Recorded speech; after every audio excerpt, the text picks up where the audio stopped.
Saya bacakan yang pertama ya, pertanyaan. Ustaz, tolong dijabarkan jenis-jenis bid'ah. Tolong jabarkan jenis-jenis bid'ah. Buka halaman 54. Halaman 54 yang tulisan tebal, pembagian bid'ah menurut Imam Syafi'i.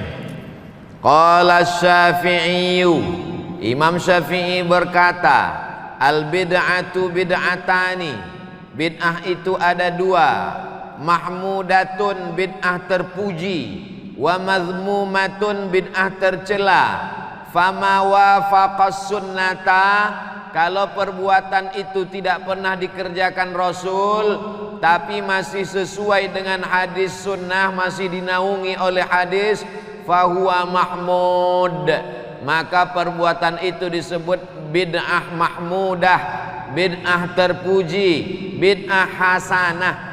Wa ma khalafaha, kalau perbuatan itu bertentangan dengan hadis, fahuwa mazmum, maka namanya bid'ah mazmumah, bid'ah tercela, bid'ah dhalalah, bid'ah mungkarah.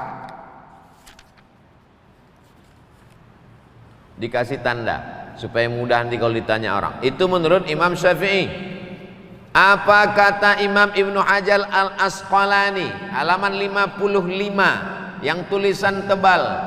Menurut Imam Ibnu Hajar Al-Asqalani, wat tahqiq, setelah diteliti secara mendetail dan halus, annaha in kanat mimma tandariju tahta mustahsan fi syar'i fahuwa hasanah, kalau dia masih dinaungi hadis dalil yang sahih, masih bisa dilegitimasi dengan dalil, fahuwa fahiya hasanah, maka disebut dengan bid'ah hasanah. Wa in kanat mimma tandariju tahta mustaqbahin fi syar'i fahuwa fahiya mustaqbahah, maka dia termasuk bid'ah dhalalah, mustaqbahah, jelek, buruk. Wa illa, kalau tidak masuk di antara keduanya, fahiya min qismil mubah, maka dia termasuk dalam perkara mubah, boleh. Wallahu a'lam. Kedua, apakah harus disebutkan namanya ketika mengirim doa untuk orang tua kandung? Kalau orang tua kandung tanpa disebutkan namanya sudah sampai otomatis. Itulah makna idza matal insan, kalau manusia mati inqata'a. Semua amal Abdul Somad putus, tapi ada satu amalnya yang dilaksanakannya sekarang tetap nyambung walaupun dia sudah mati. Amal yang mana? Anaknya. Amal anak saya nyampai ke saya, karena anak saya itu amal saya. Saya nggak ngerti Pak Ustadz, apa maksudnya anak Ustadz, amal Ustadz? Anak saya itu amal saya, karena kalau istri saya itu cuman saya tengok, nggak mungkin dia hamil. Paham?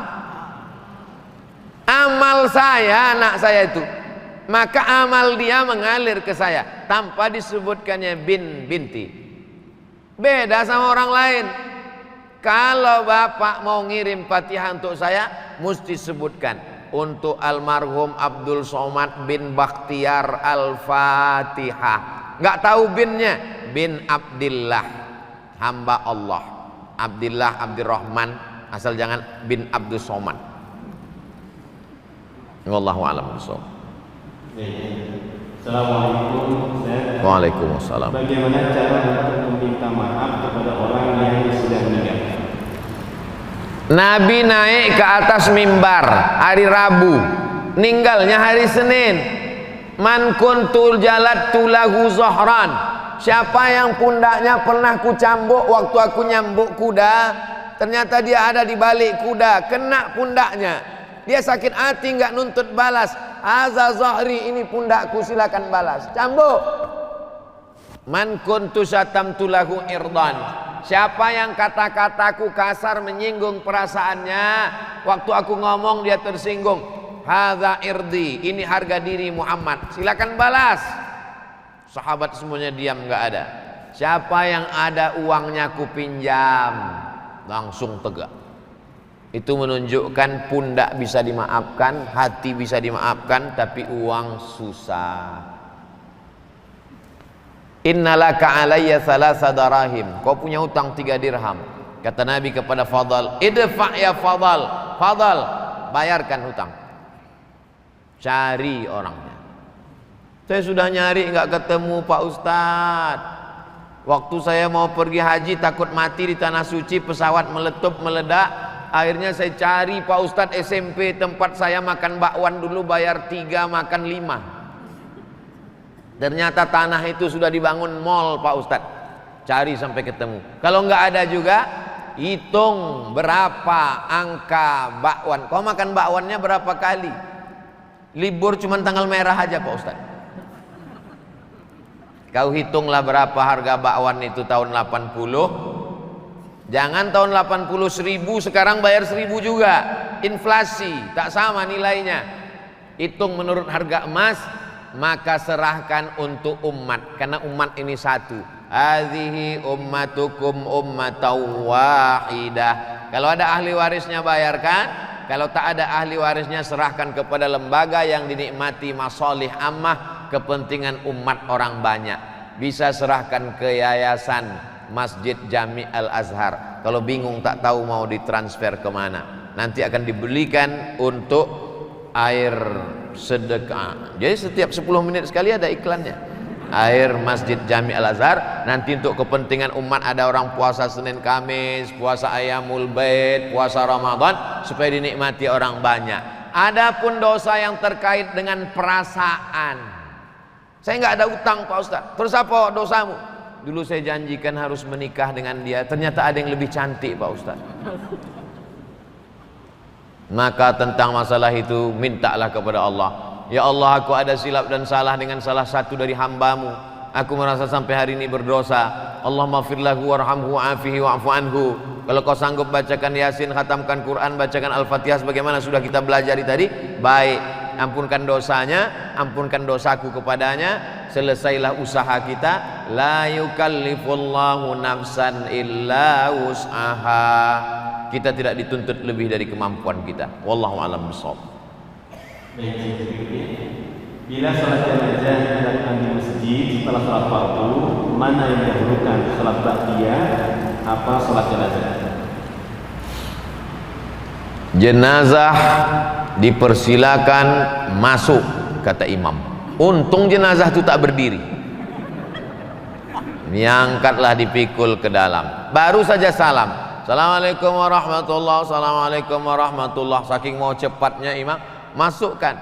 Jamaah bingung, karena dia menganggap kalau sholat jenazah nanti tidak bisa lagi ba'diyah, maka tetap boleh ba'diyah setelah sholat jenazah. Begitu dalam kitab-kitab mazhab Syafi'i.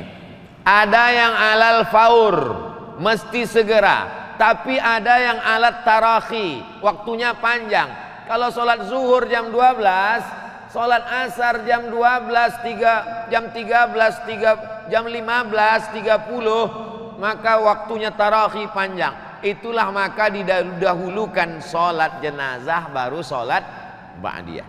Habis sholat jenazah, setelah selesai dia sholat ba'diyah, maka hukumnya mubah, boleh. Mana yang alal faur? Jenazah. La tahbisuhu, jangan tahan jenazahnya. Asri'u ila qabrihi, segera. Itulah dalilnya alal faur, segera. Sedangkan sholat ba'diyah bisa ditunda 5-10 menit. Saking ingin cepatnya supaya dia dikuburkan, supaya ketemu dia dengan kebaikannya. Wallahu a'lam bishawab. Assalamualaikum warahmatullahi wabarakatuh. Waalaikumsalam. Di halaman 212 ada pelapak kurma. Pelapak kurma tidak ada. Boleh diganti bunga atau bagaimana kalau diganti bunga? Di halaman 220 biasanya keluarga tidak ikut, padahal dimakan untuk memohon amal atau kebanyakan. Tapi mungkin yang pertanyaan pertama ini, jadi pelapak kurma di hadis saja Ustaz, boleh nggak diganti dengan bunga? Innamal khamru khamar wal maisir judi wal ansab, menyembelih binatang untuk berhala, wal azlam, mengundi nasib, rijsun, najis, min amali syaitan. Yang ada dalam ayat itu cuma khamar. Khamar itu anggur diperas, dimasukkan ke botol, disimpan seminggu. Setelah melewati proses fermentasi, muncul zat baru namanya alkohol. Bukan bahasa Arab. Alkohol ini yang disebut dengan khamar. Khamar diambil dari kata khimar. Jadi kalau ada orang yang nakal tapi pernah ngaji, dia pakai sabu-sabu. Pas dipakai sabu ditangkap sama polisi, dibawa ulama. Kenapa kau pakai sabu? Tunjukkan dalilnya dalam Quran dan Sunnah. Mana ada ya ayyuhalladzina amanu jtanibu sabu-sabu? Nggak ada. Lalu dari mana dasar pengharaman sabu-sabu? Qiyas. Qiyas, dasar pengambilan hukum dalam Islam 10. Quran, hadis, ijma', qiyas, syar'u man qablana, saddu zara'i, qaulu sahabi, istihsan, istishab, urf. 10. Dari mana dasar pengambilan hukum narkoba, sabu-sabu, pil rohipnol, nipam? Quran tak ada, dalam hadis tak ada, dalam ijma' tak ada, dalam qiyas. Apa arti qiyas? Menyebutkan sesuatu yang belum ada hukumnya, dikiaskan kepada sesuatu yang sudah ada hukumnya dengan melihat titik persamaan antara keduanya. Apa yang sudah ada hukumnya? Pelepah korma. Apa yang belum ada hukumnya? Bunga tai ayam. Apa titik persamaan antara keduanya? Sama-sama tanaman hidup. Bagi yang menyetujui qiyas. Kenapa kau tabur tadi bunga? Karena bunga juga adalah bagian tanaman. Kalau pelepah korma sebelum dia kering bertasbih, maka bunga-bunga juga sebelum kering bertasbih. Bagi yang menyetujui qiyas. Bagi yang tidak setuju dengan qiyas, dengan pelepah korma lain pun dia tak setuju. Karena menurut dia yang pelepah korma bertasbih hanya pelepah korma yang dicabut oleh Nabi itu saja. Adapun pelepah korma yang tumbuh di samping Masjid Jami Al-Azhar tak sama. Karena dia menolak qiyas. Dan itu biasa dalam perbedaan fikih. Orang yang ngerti fikih biasa. Kau setuju silakan, nggak setuju nggak usah buat. Wallahu a'lam. Yang berikutnya, kenapa tahlilan untuk orang meninggal banyak yang tentang? Sering dibilang cukup 3 hari, padahal pihak keluarga tidak merasa terbebani dan malah ingin mengadakan selama 7 hari. Apakah ada dalil yang merujuk hal ini? Isna'u ta'aman li ali Ja'far li'annahu yusghiluhum. Kalau ada orang meninggal, buatkanlah makanan untuk keluarga Ja'far. Ja'far meninggal, istri anaknya susah. Jangan susahkan lagi dia dengan kedatangan kalian. Masakkan makanan. Hei istri Ja'far, hai anak Ja'far, kalian jangan lagi masak. Ini sudah kami bawakan masakan ayam penyet, lele, tahu goreng tempe. Minumannya Masjid Jami Al-Azhar. Dia memang setiap 10 menit mesti ada iklan. Begitu aslinya.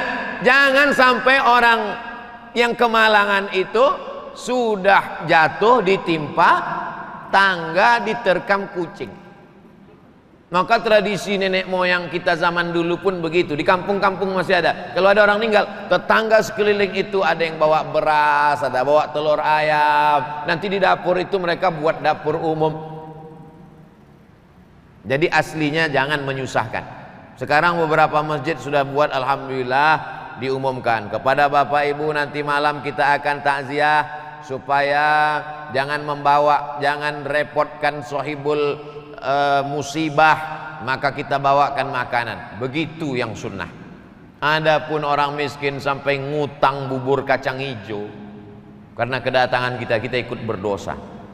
Adapun anaknya kaya, pulang dari kampung, dari Jakarta ke kampung, kepada jamaah sekalian, ini sudah kita sediakan nasi kotak sebanyak 1000, maka dia mesti pidato dalam 2-3 patah kata. Jangan kalian takut memakan ini, karena ini bukan harta warisan yang belum dibagi, ini bukan pulang ngutang, ini memang asli dari anaknya yang sukses di ibu kota. Apa kalian nggak tahu kalau saya ini kaya? Makanlah, makan. Nah, adapun 7 hari dalam Quran tak ada, dalam hadis tak ada, dalam sahabat Nabi tak ada, tapi ada dalam tabi'in. Orang yang jumpa sama Nabi namanya sahabat, yang jumpa dengan tabi'in yang jumpa dengan sahabat namanya tabi'in, namanya Imam Atha. Kata Imam Atha dari kalangan tabi'in,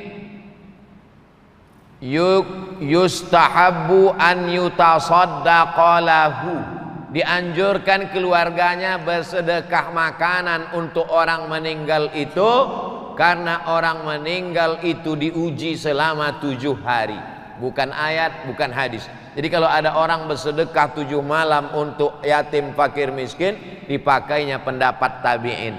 Yang setuju ikuti, yang tak setuju tak usah buat. Bukan ulama kaleng-kaleng. Imam Atha ada di dalam nih, saya tak ingat halaman berapa, buka-bukalah nanti dapat lingkar. Oh, ini yang dibilang Ustaz Somad kemarin. Wallahu a'lam bishawab.